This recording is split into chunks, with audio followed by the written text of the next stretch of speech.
Ndindi Nyoro is alluding that even though the government is planning to reduce the pay on the next financial bill, but these things is not going even to help mwananchi. The morning star was this house levy. House levy ilikuwa in form of saving. Then the government immediately turned it to be a task. And this house levy is not even adding in value to the economy of Kenya. And Ndindi is clear that the first thing first that they should abolish is this house levy. And Ndindi Nyoro is clear that when an employee who is now paying this house levy wants to kuingia kwa hiyo nyumba, nowhere that levy that anakatwa itamsaidia. Will have also to start to pay like yule mtu mwenye ayuko employed. Just listen. Kenya is very high. That's the starting point. And beyond lowering the pay, I think the most critical thing for Kenyans, even after lowering the pay, they've been asking a very critical question.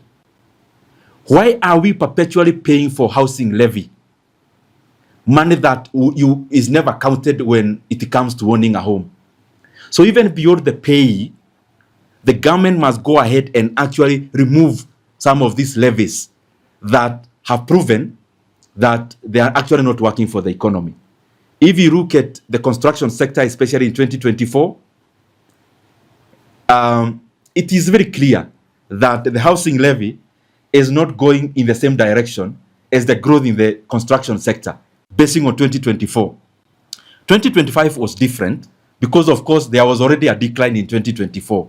So even beyond that, I think Kenyans deserve also to have the cuts around housing levy, because initially, because we were out there when Kenyans started paying this levy was actually not supposed to be a tax. It was supposed to be a saving initially. But the government, of course, changed that to become a tax. So we should also zoom in into those kind of areas where you are paying a specific tax, but you are not a beneficiary of that specific tax. Kenyans raised this issue again last year. The response we got from those in government, the National Treasury and their bosses, is that they are basing the sale of Safaricom shares in terms of market price. I don't know whether they actually knew what market price is. And guys, in case this is your first time coming across us, kindly please consider subscribing to this channel. And Nyoro also touched on something very important. The something that called Safaricom shares.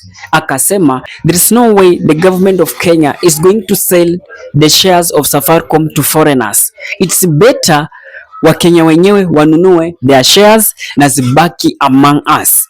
No Treasury and their bosses is that they are basing the sale of Safaricom shares in terms of market price.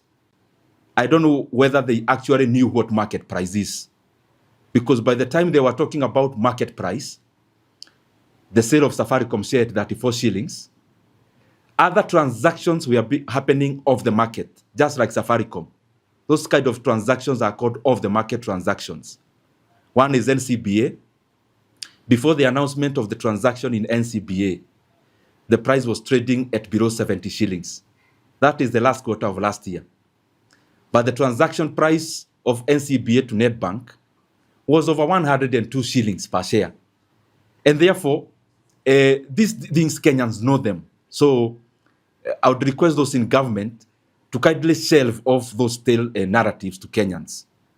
At the same time, we had EABL shares being traded by Diageo, their largest shareholder, a 65% owner of the company, selling to Asahi of Japan. At that time, the price of EABL was around 244 shillings. But the transaction price of the market was 590 Kenya shillings. And you're not talking about history. We are talking about a transaction or transactions, the NCBA one and the EABL one. We are talking about transactions that are currently happening. And therefore, it was, number one, very incompetent for anyone to come and just dump to Kenyans that they are selling our shares at what they called market price. and especially when the market has been grossly bearish. But now this is the point. You sold a narrative to Kenyans, a self-interested narrative, that the Safaricom share price at 34 shillings was being traded at an unimaginary premium. As late as last Friday, the share of Safaricom in the Nairobi Securities Exchange actually crossed the 34 shillings mark. So we are calling upon those people in government who are auctioning our assets for a song. A time has come when the markets themselves have betrayed you. The markets that you are hedging your narrative on is already past your transaction price. And therefore it is now time that Kenya halts and suspends the sale of Safaricom shares to Vodacom immediately, because Kenyans are already buying those shares at a cheaper price in the market.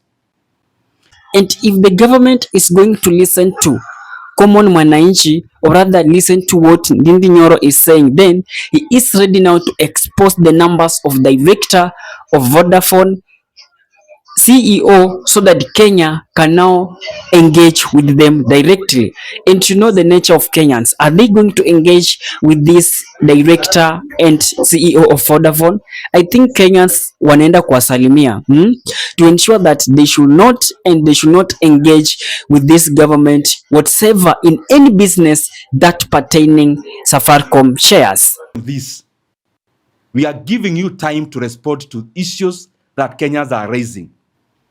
And if people who are charged in negotiating for Kenyans will still continue to talk on behalf of the buyers, I am giving them this ultimatum today, that I am going to give Kenyans the contact of the directors of Vodacom so that Kenyans can engage them directly on behalf of their 100 shares per Kenyan, which the Kenyan government is selling.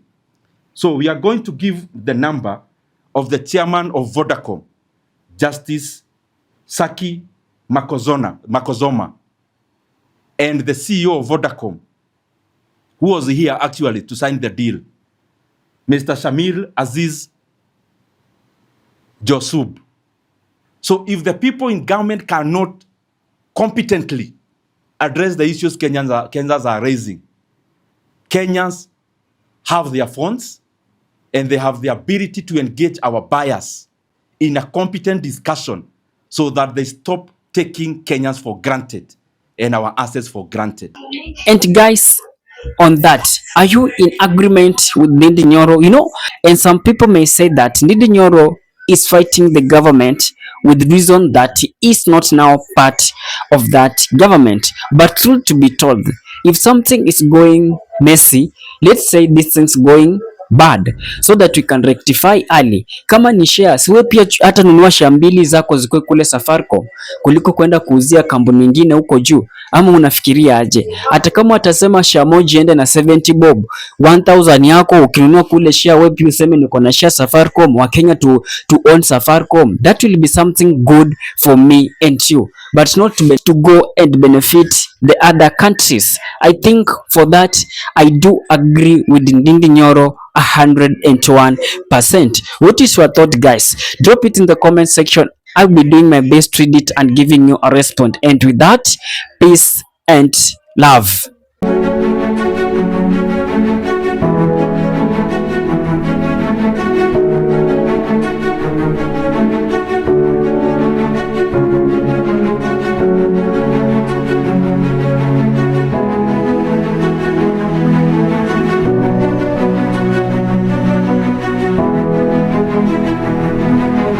And with that, guys, thank you for choosing Kenya Political Brief as our primary news platform, more so on politics. Kindly please share this video to a friend.